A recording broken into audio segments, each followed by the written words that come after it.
태풍이 몰아치던 그날 밤 촛불만이 켜진 어둠 속에서 두 사람의 운명이 바뀌었습니다.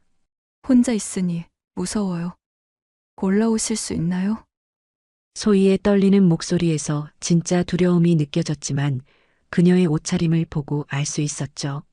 오늘 밤 무슨 일이라도 일어날 것 같은 예감이. 승우가 그녀의 허리를 끌어당기며 답했고 오랫동안 억눌렸던 모든 열정이 폭발했습니다. 미안하지만 당신을 상상한 적이 있어요. 저도 이렇게 원하게 될 줄 몰랐어요. 저 다음에는 당신 집에서 말을 흐렸습니다. 얼마 뒤 미영이 출장을 간다는 소식을 들었을 때 소희는 처음으로 승우의 집으로 내려왔습니다. 당신 집에서 하고 싶었어요. 소희가 부끄러워하며 말했을 때 승우의 가슴은 터질 듯 뛰었어요. 하지만 이 달콤한 사랑이 두 사람에게 가져다 준 것은 행복만이 아니었습니다. 이야기 시작 전 구독과 좋아요 한 번씩 부탁드립니다. 한승우는 51살의 나이에 인생의 가장 어두운 터널을 지나고 있었습니다. 20년간 정성스럽게 키워온 작은 건설업체가 대형 업체들의 무자비한 가격 경쟁에 속수무책으로 무너져가고 있었어요. 매월 적자가 쌓여가고 직원들에게 줄 월급조차 빠듯한 현실이 그의 어깨를 짓누르고 있었습니다. 집으로 돌아가는 길도 무거웠어요. 현관문을 열면 아내 미영의 차가운 시선이 기다리고 있다는 걸 알고 있었거든요. 또 술 냄새를 풀풀 풍기고 들어오네요. 미영의 목소리에는 25년 부부 생활의 정이 조금도 남아있지 않았습니다. 은행 대리로 일하며 집안 경제의 실질적인 기둥이 된 그녀는 남편을 바라보는 눈빛이 날이 갈수록 싸늘해져만 갔어요. 당신이 무능해서 이 집안이 이 모양 이 꼴이 된 거 아니야? 미영의 날선 말 한마디 한마디가 승우의 가슴을 도려내듯 아팠습니다. 부부의 잠자리는 이미 몇 년째 단절된 상태였어요. 남자가 돈도 못 벌면서 그런 것까지 바라지 마세요. 미영의 이 말은 승우를 한 남자로서 완전히 무력하게 만들었습니다. 그날도 승우는 거실 소파에서 혼자 맥주를 마시며 천장을 바라보고 있었어요. 내가 어디서부터 잘못된 걸까?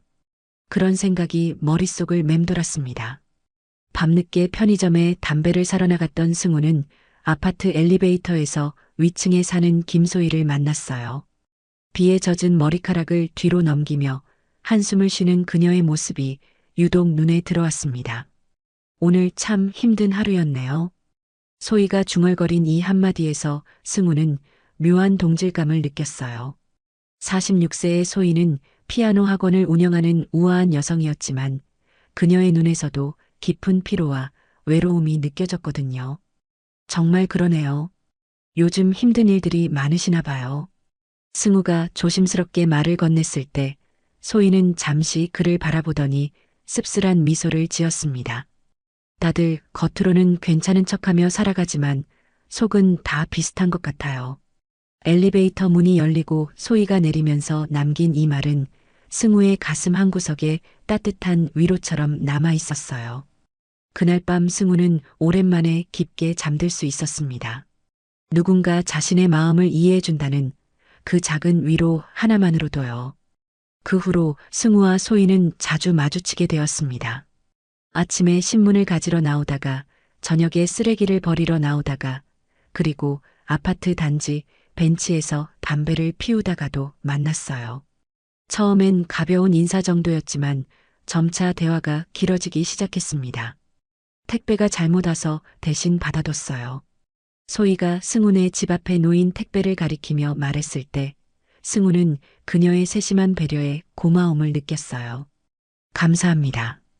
요즘 일 때문에 집에 없는 시간이 많아서요. 바쁘시겠어요. 저도 학원 일로 하루 종일 정신없이 살거든요. 소희의 말에는 피로가 묻어 있었습니다. 어느 저녁 단지 내 벤치에서 담배를 피우고 있던 승우 옆에 소희가 조용히 앉았어요. 담배 피우는 곳에 앉아도 괜찮을까요? 물론이죠. 불편하시면 끄겠습니다. 아니에요. 저도 가끔 남편 담배 냄새가 그리울 때가 있어요. 소희의 이 말에서 승우는 뭔가 복잡한 사연이 있음을 직감했습니다. 남편분과 사이가 좋지 않으신가요? 승우의 조심스러운 질문에 소희는 한참 동안 침묵했어요. 그리고는 마치 오랫동안 혼자 품고 있던 비밀을 털어놓듯 말했습니다. 저희는 이혼은 안 했지만 지금 별거 중이에요. 남편이 다른 여자와 지내고 있어서요. 승우는 깜짝 놀랐습니다. 겉으로 보기에 완벽해 보이던 소희에게도 이런 깊은 상처가 있었던 거예요. 아, 그러시구나. 많이 힘드시겠어요. 처음엔 정말 세상이 무너지는 것 같았어요. 하지만 이제는 그냥 체념하고 살고 있어요. 소희의 목소리에는 체념과 함께 깊은 외로움이 배어 있었습니다. 저도 아내와의 관계가 좋지 않아요. 사업이 잘 안 되면서 집안 분위기가 완전히 얼어붙었거든요. 승우도 자신의 이야기를 털어놓았어요. 그래도 승우 씨는 열심히 노력하고 계시잖아요. 저는 그냥 하루하루 견디며 살고 있을 뿐이에요. 견디며 산다는 것도 쉬운 일이 아니죠. 특히 혼자서는 더욱 힘들고요. 두 사람은 그렇게 서로의 상처를 이해하는 유일한 사람이 되어갔습니다. 아파트 주민들이 하나둘 두 사람의 관계를 눈치채기 시작한 것도 이 즈음이었어요. 복도에서 대화하는 모습을 본 관리사무소 직원이 수군거리기 시작했고 같은 층 이웃도 의미심장한 시선을 보내기 시작했습니다. 하지만 그 모든 시선들이 승우와 소희에게는 중요하지 않았어요. 서로를 이해해주는 단 한 사람이 있다는 것만으로도 이들의 하루는 조금 더 견딜만해졌거든요. 소희가 감기에 걸렸다는 소식을 들었을 때 승우의 마음은 그냥 지나칠 수 없었습니다. 혼자 아프면 더 힘드실 텐데. 승우는 집에서 정성스럽게 죽을 끓여서 소희의 집으로 올라갔어요. 초인종을 누르자 기침 소리와 함께 문이 열렸습니다. 이런 것까지 신경 써주시면 어떡해요. 소희의 목소리는 쉬어 있었지만 고마운 마음이 가득 담겨 있었어요. 아픈데 혼자 있으시면 걱정되잖아요. 이것 좀 드시고 약도 제때 드세요. 승우가 건넨 죽을 받아들며 소희의 눈가에 살짝 눈물이 맺혔습니다. 오랫동안 이런 따뜻한 마음을 받아본 적이 없었어요. 정말 고맙습니다. 일주일 후에는 역할이 바뀌었어요. 승우가 술에 취해 계단에서 비틀거리고 있을 때 소희가 그를 부축해 주었거든요. 조심하세요. 다칠 뻔했잖아요. 소희의 따뜻한 손길이 승우의 팔을 감쌌을 때 그는 처음으로 누군가의 진심 어린 걱정을 받는 기분이었습니다. 미안해요. 술을 너무 많이 마셔서. 왜 이렇게까지 마시세요? 몸 상하잖아요. 소희의 걱정 어린 목소리에서 승우는 진짜 자신을 생각해주는 마음을 느꼈어요. 당신은 참 따뜻한 사람이네요. 남편이 바보인 거죠. 승우의 진심 어린 말에 소희는 잠시 놀란 표정을 지었습니다. 승우 씨도 충분히 매력적인데 부인이 몰라보네요. 소희의 대답에 승우의 가슴이 뛰기 시작했어요. 오랫동안 잃어버렸던 자존감이 조금씩 되살아나는 느낌이었습니다. 그날 이후 두 사람의 관계는 더욱 깊어졌어요. 서로를 바라보는 시선에 특별한 온기가 담기기 시작했고 대화할 때의 미소도 전과는 달라졌습니다. 아파트 주민들의 시선도 더욱 노골적으로 변했어요. 요즘 그 두 사람 사이가 심상치 않던데. 남편, 부인 있는 사람들끼리 저러면 되나? 수군거리는 소리들이 들려오기 시작했지만 승우와 소희는 아직까지는 그런 시선들을 의식하지 않으려 했습니다. 서로에게서 받는 위로와 이해가 너무 소중했거든요. 어느 날 저녁 소희의 집 수도꼭지가 고장났을 때 일이 벌어졌습니다. 승우 씨, 죄송한데 혹시 수리 좀 도와주실 수 있을까요? 소희의 부탁에 승우는 기꺼이 공구함을 들고 올라갔어요. 수리를 마치고 소희가 정성스럽게 끓인 차를 마시고 있을 때였습니다. 갑자기 소희가 눈물을 흘리기 시작했어요. 이혼하고 싶지만 용기가 없어요. 15년을 함께 살았는데 이제 와서 새 출발할 자신이 없어요. 소희의 떨리는 목소리를 들으며 승우는 더 이상 참을 수 없었습니다. 조심스럽게 소희의 손을 잡았어요. 저도 마찬가지예요. 우리 서로 힘이 되어줘요. 그 순간 두 사람 사이에 묘한 정기가 흘렀습니다. 지금까지 느껴본 적 없는 특별한 감정이 가슴 깊은 곳에서 피어오르고 있었어요. 태풍 경보가 발령된 그날 밤은 모든 것이 달라지는 순간이었습니다. 승우는 집에서 혼자 술을 마시고 있었어요. 미영은 회사 야유회로 1박 2일 여행을 떠났고 집은 적막감으로 가득했습니다. 창밖으로는 비바람이 세차게 몰아치고 있었고 갑자기 정전이 되면서 집안이 어둠에 휩싸였어요. 그때 승우의 휴대폰에 문자 메시지가 도착했습니다. 혼자 있으니 무서워요. 올라오실 수 있나요? 소희의 간절한 메시지였습니다. 승우는 주저하지 않고 소희의 집으로 올라갔어요. 문이 열리자 촛불만이 켜진 거실이 나타났고 얇은 원피스 차림의 소희가 그를 맞이했습니다. 정말 감사해요. 혼자 있으니까 정말 무서웠어요. 소희의 떨리는 목소리에서 진짜 두려움이 느껴졌지만 그녀의 옷차림을 보고 알 수 있었죠. 오늘 밤 무슨 일이라도 일어날 것 같은 예감이. 비에 완전히 젖으셨네요. 감기 걸리시겠어요. 소희가 수건을 가져와 승우의 젖은 머리를 닦아주기 시작했습니다. 그녀의 부드러운 손길이 승우의 이마와 뺨을 스치자 이상한 전율이 온몸을 감쌌어요. 옷도 갈아입으셔야겠어요. 감기 걸리시면 안 되니까요. 소희가 승우의 젖은 셔츠 단추를 하나씩 풀기 시작했습니다. 그녀의 손이 승우의 가슴에 닿는 순간 둘 다 숨을 멈췄어요. 당신도 우리가 이렇게 될 줄 알았나요? 소희가 승우의 눈을 바라보며 떨리는 목소리로 속삭였습니다. 하지만 그녀의 손은 여전히 승우의 얼굴을 어루만지고 있었어요. 미안하지만 당신을 상상한 적이 있어요. 승우가 소희의 허리를 조심스럽게 끌어당기며 대답했습니다. 촛불이 흔들리는 가운데 억눌렸던 모든 열정이 폭발하듯 터져나왔어요. 당신이 이렇게 아름다운지 몰랐어요. 승우의 거친 숨소리가 소희의 귓가에 닿았습니다. 저도 이렇게 원하게 될 줄 몰랐어요. 소희의 뜨거운 고백이 승우의 가슴을 더욱 뛰게 만들었어요.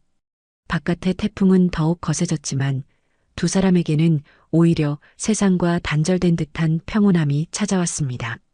서로의 체온으로 따뜻해진 그 공간에서 그들은 지금까지 경험해보지 못한 진짜 사랑을 느끼고 있었어요. 당신 품에 안겨 있으니 모든 게 꿈만 같아요. 소희가 승우의 가슴에 얼굴을 묻고 속삭였습니다. 꿈이었으면 좋겠어요. 이렇게 행복한 건 꿈일 것 같아서요. 태풍이 지나간 새벽 서로를 끌어안고 있는 두 사람의 얼굴에는 평온한 미소가 번져 있었어요. 오랫동안 목말라 했던 진정한 사랑을 마침내 찾았다는 안도감과 함께요. 하지만 그들은 아직 몰랐습니다.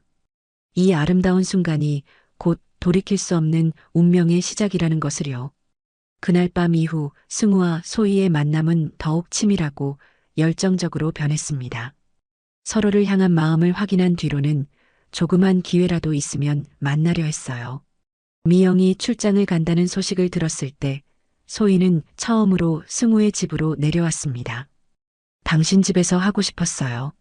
소희가 부끄러워하며 말했을 때 승우의 가슴은 터질 듯 뛰었어요. 여기서 당신을 품는 게 꿈이었어요. 승우가 소희의 손을 잡고 침실로 이끌며 고백했습니다. 오랫동안 살았던 그 공간이 처음으로 진짜 사랑으로 가득 찬 기분이었어요. 이 집이 이렇게 따뜻한 곳이었는지 몰랐어요. 소희가 승우의 품에 안겨 중얼거렸고 승우는 그녀의 머리카락에 입맞춤했습니다. 소희는 남편과 별거 중이라 집에 혼자 지내고 있었어요. 피아노 학원이 끝난 저녁 시간 승우가 소희의 집으로 올라갔습니다. 소희가 혼자서 피아노를 연주하고 있을 때 뒤에서 살며시 다가가 그녀의 목덜미에 부드럽게 입술을 올렸어요. 음악보다 당신이 더 아름다워요. 승우의 속삭임에 소희의 손가락이 건반 위에서 멈췄습니다. 이렇게 혼자 지내는 게 외로웠는데 당신이 있어주니 집이 따뜻해졌어요. 피아노 건반 위로 떨어지는 그들의 그림자가 하나가 되었습니다. 당신이 연주할 때가 가장 아름다워요. 그런 당신을 보고 있으면 세상 모든 걱정이 사라져요. 그들의 비밀스러운 만남은 점점 대담해졌어요. 어느 오후에는 아파트 옥상에서 만나기도 했습니다. 위험해요. 누가 볼 수도 있어요. 소희의 걱정에 승우는 오히려 미소를 지었어요. 그럼 더 스릴 있잖아요. 승우가 그녀를 끌어안으며 말했습니다. 도시 전망이 한눈에 보이는 옥상에서의 키스는 그들만의 비밀스러운 로맨스가 되었어요. 하늘을 배경으로 한 그 순간은 마치 세상에 둘만 남은 것처럼 느껴졌습니다. 당신 때문에 20년 만에 여자로 다시 태어났어요. 소희의 솔직한 고백이 승우의 마음을 뒤흔들었습니다. 거울을 보는 것도 예쁜 속옷을 입는 것도 다 당신 때문이에요. 나도 당신을 만나고 나서야 진짜 사랑이 뭔지 알았어요. 승우가 소희의 손을 꼭 잡으며 대답했어요. 이런 감정이 가능한 줄 몰랐어요. 매일매일이 설레고 행복해요. 하지만 같은 아파트에 살면서 관계를 숨기기는 갈수록 어려워졌습니다. 두 사람의 눈빛이 달라진 것을, 서로를 보는 시선의 온도를 이웃들이 눈치채기 시작한 거예요. 엘리베이터에서의 의미심장한 침묵, 복도에서 스치며 나누는 은밀한 미소들이 점점 더 대담해졌습니다. 요즘 저 두 사람 뭔가 이상하지 않아? 맞아. 눈빛이 완전히 달라졌어. 주민들의 수군거리는 소리가 들려오기 시작했지만 사랑에 빠진 두 사람은 아직 그 위험을 심각하게 받아들이지 않았어요. 서로에게서 받는 사랑이 너무 달콤하고 소중했거든요. 하지만 모든 비밀에는 언젠가 끝이 오는 법이었습니다. 행복한 시간은 그리 오래가지 못했습니다. 관리사무소 김 아줌마가 미영에게 슬쩍 말을 흘린 것이 시작이었어요. 요즘 남편분이 위층 부인과 자주 만나시더라고요. 김 아줌마는 마치 선의로 알려주는 척했지만 그 말투에는 악의가 숨어 있었습니다. 뭐 특별한 일 있으신 건 아니겠지만 동네 사람들이 조금씩 얘기하더라고요. 처음에 미영은 그런 말들을 무시하려 했어요. 하지만 평소보다 늦게 들어오는 승우의 행동과 갑자기 좋아진 기분을 의심하기 시작했습니다. 요즘 왜 이렇게 늦어요? 사업이 그렇게 바쁜가요? 미영의 날카로운 질문에 승우는 당황했어요. 그냥 일이 좀 많아서 그래. 별일 아니야. 승우의 어색한 대답이 오히려 미영의 의심을 더욱 키웠습니다. 한편 태진에게도 직장에서 누군가로부터 제보가 들어왔어요. 과장님, 부인께서 같은 아파트 남자와 자주 만나신다던데 사실인가요? 젊은 동료와 불륜을 저지르고 있던 태진은 이 말을 듣고 분노에 치를 떨었습니다. 감히 내 여자가. 자신은 바람을 피우면서도 아내의 불륜은 참을 수 없다는 이중적인 분노였어요. 그날 밤 태진은 오랜만에 집으로 돌아왔습니다. 소희는 갑작스럽게 나타난 남편을 보고 당황했어요. 왜 갑자기 집에 와요? 내가 내 집에 오는데 이유가 있어야 하나? 태진의 목소리에는 험악한 기운이 서려 있었습니다. 미영도 승우를 더욱 예리하게 지켜보기 시작했어요. 승우가 휴대폰을 들여다보며 미소 지을 때, 누군가와 문자를 주고받을 때마다 의심의 눈초리를 보냈습니다. 그 휴대폰에 뭐가 그렇게 재미있어요? 아무것도 아니야. 그냥 뉴스 보는 거야. 승우의 변명은 점점 더 어색해져만 갔어요. 아파트 주민들의 시선도 노골적으로 변했습니다. 저 두 사람 정말 이상하지 않아? 낮에도 서로 집을 오가는 걸 봤어. 아이고, 참 뻔뻔하기도 해라. 엘리베이터에서 만나면 수군거리는 소리가 들렸고 복도에서 지나갈 때마다 따가운 시선이 느껴졌습니다. 승우와 소희는 점점 만나기가 어려워졌어요. 서로에게 연락하는 것도 조심스러워졌고 우연히 마주쳐도 예전처럼 자연스럽게 대화하기 힘들어졌습니다. 요즘 시선들이 너무 부담스러워요. 소희가 걱정스럽게 말했을 때 승우도 같은 마음이었습니다. 조금만 더 조심하면 괜찮을 거예요. 하지만 두 사람 모두 불안한 마음을 감출 수 없었어요. 이미 물 위에 떠오른 기름처럼 그들의 관계는 숨길 수 없는 지경에 이르렀거든요. 결국 터질 일이 터지고 말았습니다. 미영이 관리사무소에서 CCTV를 확인해 본 것이 결정적이었어요. 승우가 소희의 집에 들어가는 모습이 또렷하게 녹화되어 있었거든요. 당신 그 여자와 뭐 하는 거예요? 미영이 승우를 다그치며 소리쳤습니다. 동네 사람들이 다 아는데 나만 바보였네요. 승우는 부인하려 했지만 이미 늦었어요. 당신이 그 여자 집에 들어가는 거 CCTV로 다 봤어요. 관리사무소에서 확인해 봤다고요. 미영의 목소리는 분노와 배신감으로 떨리고 있었습니다. 25년을 함께 살았는데 이런 식으로 배신하다니. 같은 시각 소희의 집에서도 비슷한 상황이 벌어지고 있었어요. 태진이 갑자기 집에 들이닥쳐 소희를 몰아세웠습니다.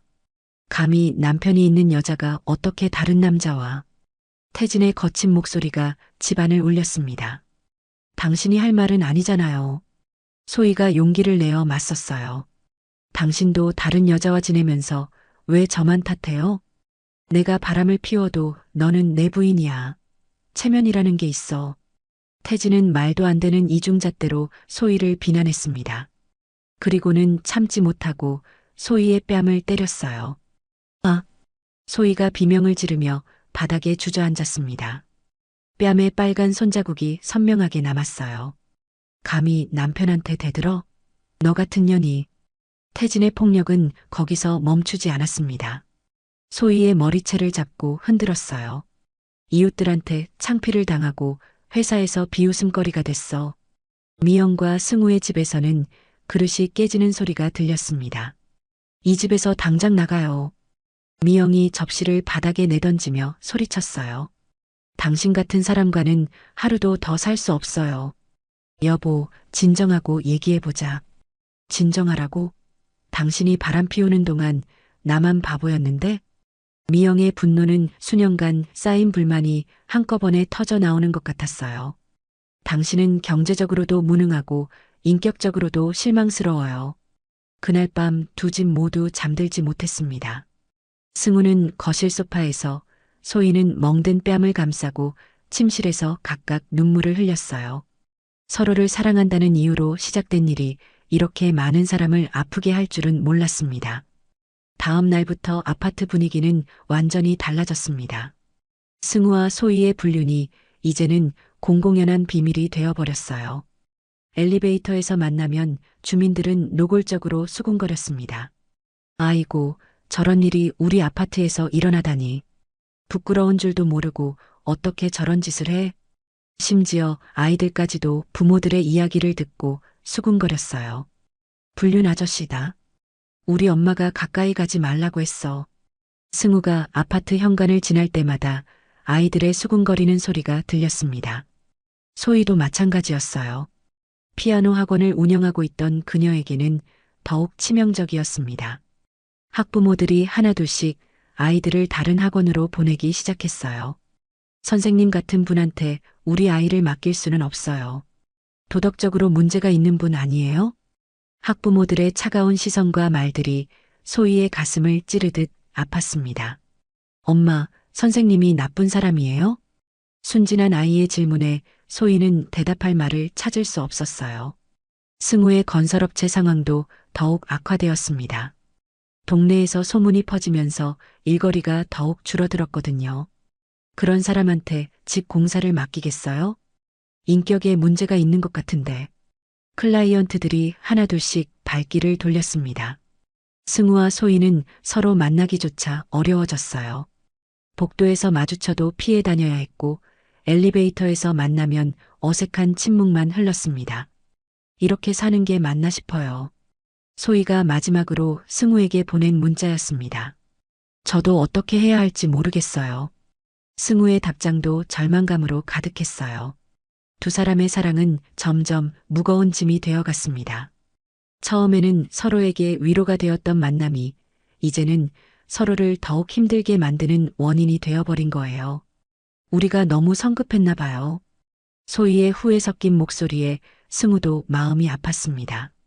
사랑한다고 해서 모든 게 해결되는 건 아니었네요. 주변 시선의 무게는 사랑보다 더 무겁고 견디기 어려웠어요. 견딜 수 없는 현실 앞에서 소희가 먼저 결정을 내렸습니다. 승우 씨, 우리 이제 그만해요. 아파트 옥상에서 만난 마지막 날 소희의 목소리는 떨리고 있었어요. 이러다가 정말 돌이킬 수 없는 일이 생길 것 같아요.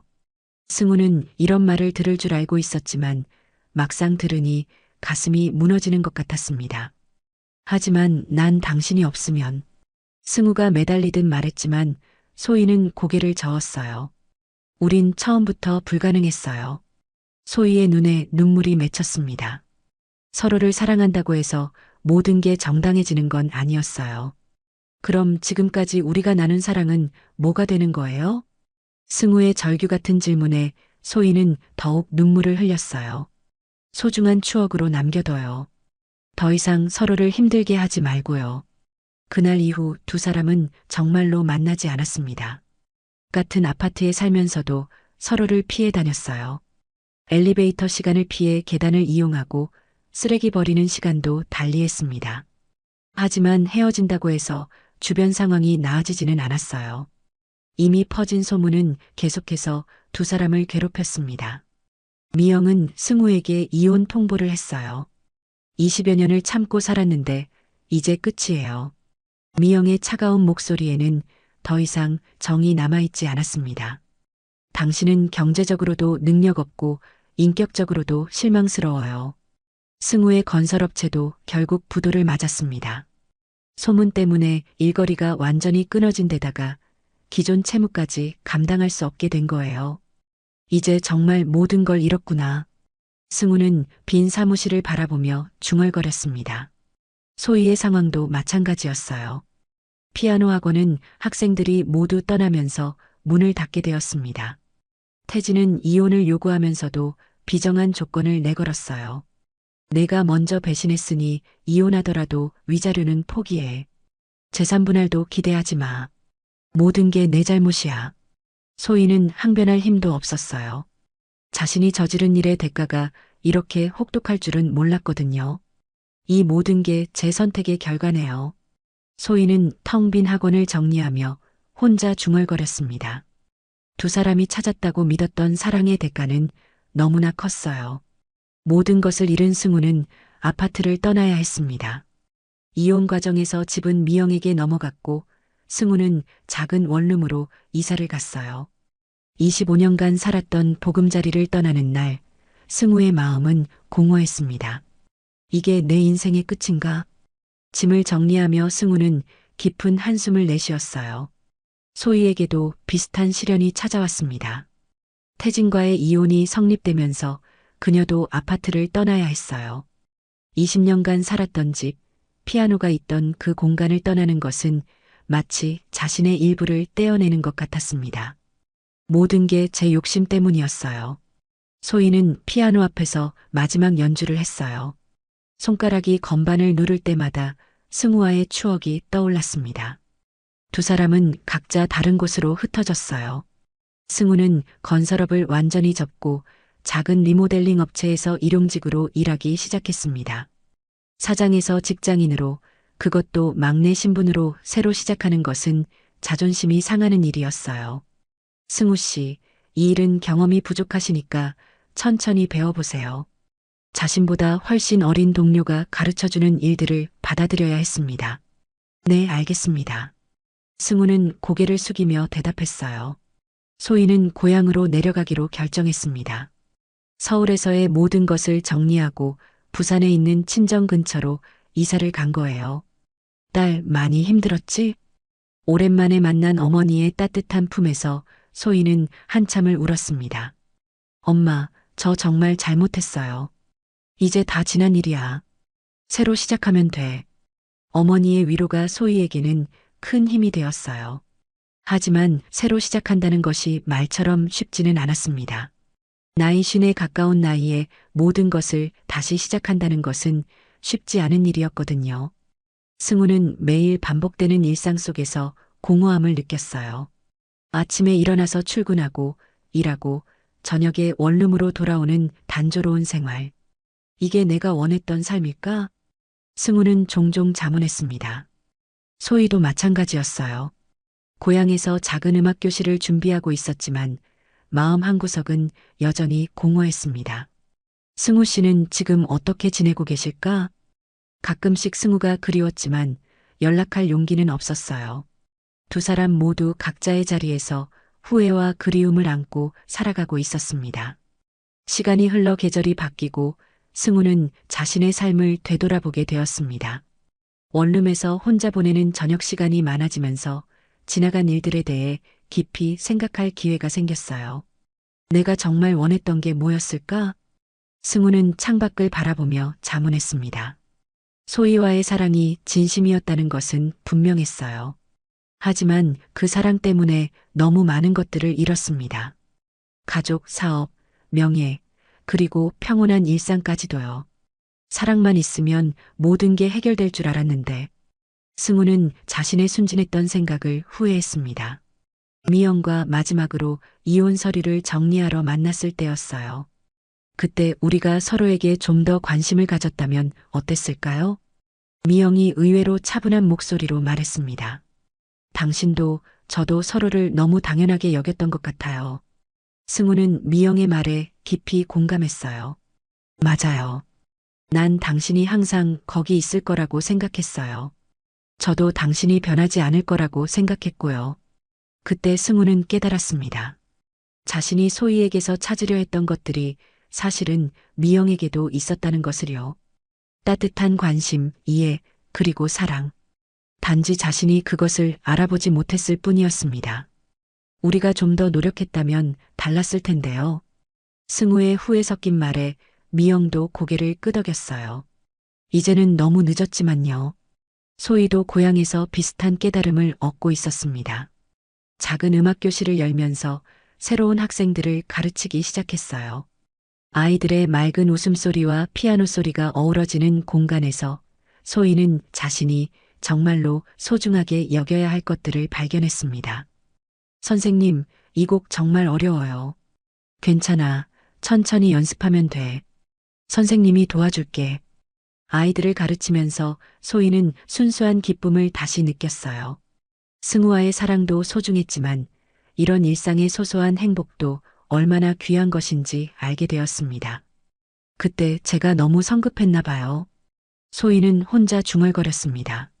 모든 걸 버리고 사랑만 쫓아갔는데 정작 중요한 것들을 놓쳤어요. 두 사람 모두 각자의 자리에서 같은 깨달음을 얻고 있었어요. 사랑이 중요하지만 그것이 인생의 전부는 아니라는 것. 그리고 진정한 행복은 새로운 것을 찾아 떠나는 게 아니라 이미 가진 것들을 소중히 여기는 데서 시작된다는 것을요. 1년이 흘렀습니다. 승우는 이제 리모델링 업체에서 꽤 인정받는 직원이 되어 있었어요. 처음에는 자존심이 상했지만 성실하게 일하면서 새로운 보람을 찾았습니다. 승우 씨 덕분에 이 프로젝트가 성공했어요. 젊은 동료들도 이제는 승우를 인정하고 존경했어요. 아니에요. 다들 도와주신 덕분이죠. 승우는 겸손하게 대답했습니다. 예전에 오만했던 모습은 찾아볼 수 없었어요. 어느 날 우연히 길에서 미영과 마주쳤습니다. 어색할 수 있는 상황이었지만 두 사람은 자연스럽게 커피 한 잔을 하게 되었어요. 요즘 어떻게 지내세요? 그럭저럭 살만해요. 승우 씨는요? 저도 새로운 일에 적응하느라 바빠요. 대화는 생각보다 편안했습니다. 서로에 대한 원망이나 미움은 이제 많이 사라진 상태였거든요.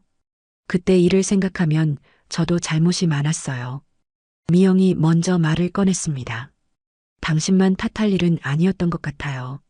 승우도 솔직하게 대답했어요. 우리 둘 다 서로를 이해하려는 노력이 부족했죠. 맞아요. 그때 좀 더 대화를 많이 했다면 두 사람은 과거에 얽매이지 않고 현재를 받아들이고 있었습니다. 소희에게서도 편지가 도착했어요. 부산에서 보낸 편지에는 근황이 자세히 적혀 있었습니다. 승우 씨, 안녕하세요. 고향에서 작은 음악 교실을 운영하며 새로운 삶을 살고 있어요. 아이들을 가르치면서 제가 얼마나 소중한 사람인지 다시 알게 됐어요. 승우 씨 덕분에 저 자신을 사랑하며 살아가는 법을 배웠답니다. 그때 우리의 만남이 잘못된 것만은 아니었다고 생각해요. 서로에게 소중한 깨달음을 준 시간이었으니까요. 편지를 읽으며 승우는 미소를 지었습니다. 소희도 자신만의 행복을 찾아가고 있다는 게 다행스러웠어요. 승우는 새로운 연인을 만들 생각은 하지 않았습니다. 혼자 사는 것이 외롭기도 했지만 지금은 자신과 마주할 시간이 필요했거든요.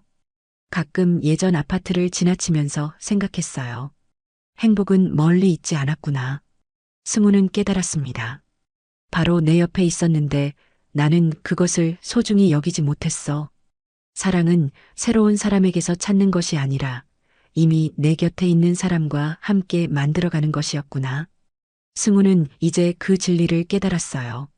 소희와의 사랑이 잘못된 것은 아니었지만 그 사랑을 위해 소중한 것들을 너무 쉽게 포기했던 것이 문제였습니다. 가족, 책임, 그리고 오랜 세월 함께 쌓아온 인연들을요. 요즘 승우는 평온한 일상에 만족하고 있었어요. 아침에 일어나 간단한 운동을 하고 출근해서 성실히 일하고 저녁에는 독서를 하거나 산책을 했습니다. 화려하지 않지만 안정된 삶이었어요. 이렇게 사는 것도 나쁘지 않구나. 승우는 종종 그런 생각을 했습니다. 소희도 부산에서 비슷한 마음으로 살아가고 있었어요. 음악교실에서 아이들을 가르치고 저녁에는 어머니와 함께 저녁을 먹고 주말에는 바닷가를 걸었습니다. 엄마, 저 이제 정말 괜찮아요.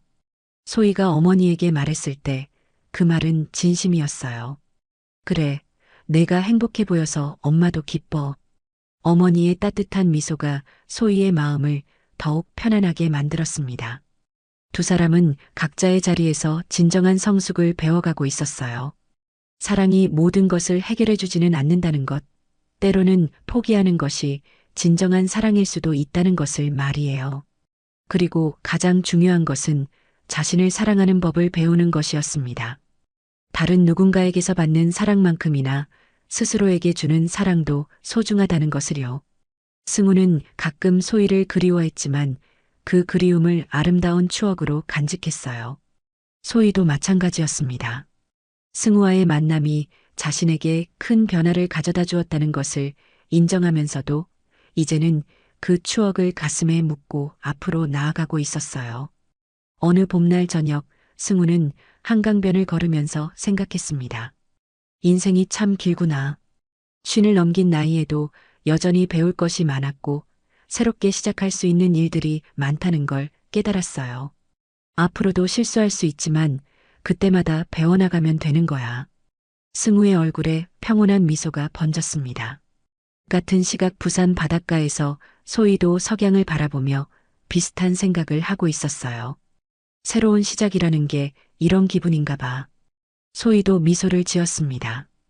두 사람의 사랑은 끝났지만 그 사랑을 통해 배운 소중한 교훈들은 계속해서 그들의 삶을 더욱 풍요롭게 만들어주고 있었습니다. 진정한 사랑의 의미, 가족의 소중함, 그리고 자신을 사랑하는 방법까지도요. 황혼의 사랑이라는 이야기는 여기서 끝이 납니다. 한승우와 김소희, 두 사람의 뜨거웠던 사랑과 그로 인한 시련들을 통해 우리는 많은 것을 생각해 보게 되었어요. 사랑은 아름답지만 때로는 아픈 선택을 요구하기도 합니다. 그리고 진정한 행복은 멀리서 찾는 것이 아니라 우리 가까이에 있는 소중한 것들을 지키고 가꾸는 데서 찾을 수 있다는 것을요. 중년에 접어든 모든 분들에게 이 이야기가 작은 위로와 깨달음이 되었기를 바랍니다. 사랑하는 마음은 아름답지만 그보다 더 중요한 것은 자신과 주변 사람들을 소중히 여기는 마음일 테니까요.